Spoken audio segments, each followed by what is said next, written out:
दरवर्षीप्रमाणे याही वर्षी स्वाद मसाल्याचा मिरची महोत्सव सुरू झालाय।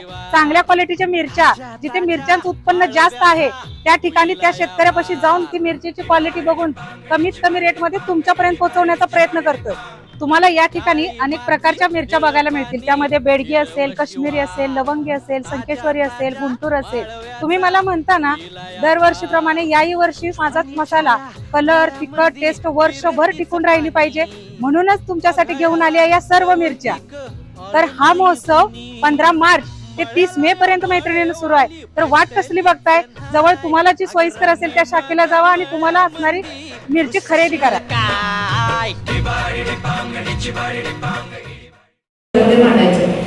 पलूसला खूप पूर्वी मी तर कधी गाव म्हणून पलूस बघितला नाही, मी तालुका म्हणूनच बघितलंय, पण आपल्यापैकी बऱ्याच जणांनी गाव म्हणून पलूस बघितलेला असेल। तर पलूस हे आता अशा ठिकाणावर उभा आहे, म्हणजे अशा पोझिशनवरती आहे की त्याचा विस्तार हा भविष्यामध्ये फार मोठ्या प्रमाणात होणार आहे। तर ज्या पद्धतीचा निर्णय आज आपण घेणार आहोत तो आज नाही तर उद्या कधी ना कधी घ्यावाच लागला असता, हे मान्य आहे का? म्हणजे आपण काही कायमस्वरूपी या रस्त्यांवरती बाजाराला नाही पोहोचू शकत, कारण हळूहळू तालुक्याला आज जरी फार छोटंसं रूप असतं शहराचं, तर भविष्यामध्ये खूप मोठ्या प्रमाणात त्याचा विस्तार होऊन त्याला शहराचं रूप येणारच आहे। तर अशा पद्धतीचा निर्णय आपल्याला कधी ना कधी घ्यायलाच लागला असता, तो आपण आज रोजी घेतलेला आहे। बघा, पलूस शहराचं क्षेत्रफळ आहे जवळजवळ 28 स्क्वेअर किलोमीटरचं आहे, म्हणजे इस्लामपूरच्या पेक्षा किंवा तासगावपेक्षा किंवा विट्यापेक्षा पण मोठा विस्तार असणारा हे शहर आज रोजीच आहे। त्याच्यामुळे हे स्पर्धेमध्ये या सगळ्या शहरांच्या फार पुढे असणार आहे काही दिवसांनी, ठीक आहे ना? मग त्याच्यासाठी आपल्याला ह्या प्रकारचे जे निर्णय आहेत ते हळूहळू घ्यावेच लागणार आणि ते इम्प्लिमेंट पण करावे लागणार।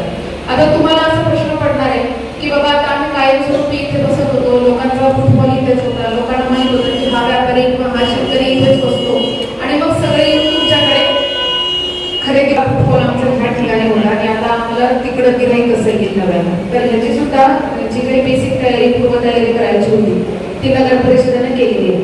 जसं की पॉम्पलेट्स आपण प्रत्येक ह्या शहरातल्या प्रत्येक गावात, प्रत्येक घरामध्ये पोहोचेल या पद्धतीने आपण पॉम्पलेट्स तयार केले। प्रत्येकाला हे कळणार आहे की गुरुवारचा बाजार अमुक अमुक ठिकाणी भरणार आहे। येत्या 9 तारखेपासून आपण त्याची सुरुवात पण करणार आहे, हे सगळं आपण त्याच्यात मेन्शन केलंय। प्लस आता असंही वाटेल तुम्हाला की आम्हाला सोडून इतर लोक तिथे येतील का?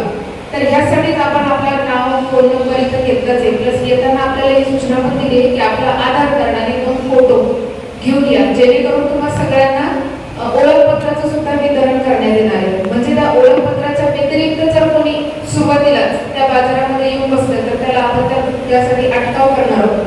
अगोदर सगळे जे लोक आपण या ठिकाणी बसत होतात या सगळ्यांचं पुनर्वसन झाल्याशिवाय इतर कोणाला आपण त्या बाजारामध्ये प्रवेश देणार नाही आहोत। ह्या बाजाराचं संपूर्णतः प्रसिद्धी ही पलूस नगर परिषदेच्या वतीनं किंवा मार्केट कमिटीच्या वतीनं होणार आहे। याशिवाय या ठिकाणी पत्रकार बंधू सुद्धा उपस्थित आहेत। पेपरला जसं की उद्यापासून याच्या काही बातम्या पण यायला सुरुवात होती। नागरिकांमध्ये जो काही संभ्रम असेल किंवा तुमच्यामध्ये जो काही असेल तो उद्यापासून हळूहळू कमी किंवा दूर व्हायला सुद्धा सुरुवात झालेली असेल। फक्त तुम्ही ह्या सकारात्मक गोष्टीनं ह्या बाजारामध्ये बसा की ह्या बाजाराला सुद्धा शनिवार किंवा मंगळवारच्या बाजारासारखं स्वरूप येईल, किंबहुना ते येणारच आहे।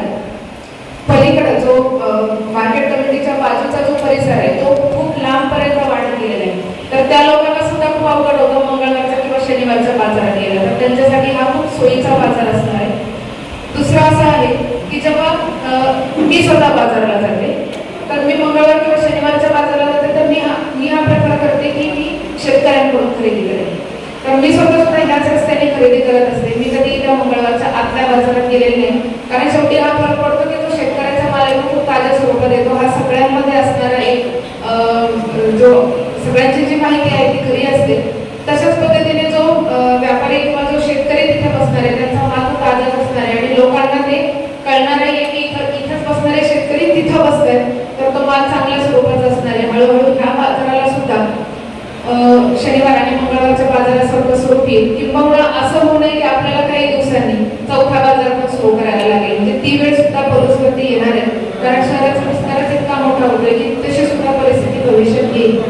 आज रोजी जे आपण सगळे इथं जमले यांनी आपले फोटो आणि आधार कार्ड मात्र आमच्या स्टाफकडे जमा करा, तुम्हाला आय कार्डचं वितरण लगेच म्हणजे काही दिवसानंतर आमच्याकडून होईल आणि गुरुवारचा बाजार आपण ह्याच्यानंतर आपण थोडीशी आपल्यासोबत पण चर्चा करणार आहोत. आपले काही प्रश्न असतील तर त्याला सुद्धा आम्ही उत्तरं देऊ, किंवा जे काही असे प्रश्न असतील ते सोडवणं कदाचित आमच्याकडून राहिलं असेल ते आमच्या सुद्धा लक्षात घेऊन आणि त्याच्यावर पण काम करू. थँक्यू.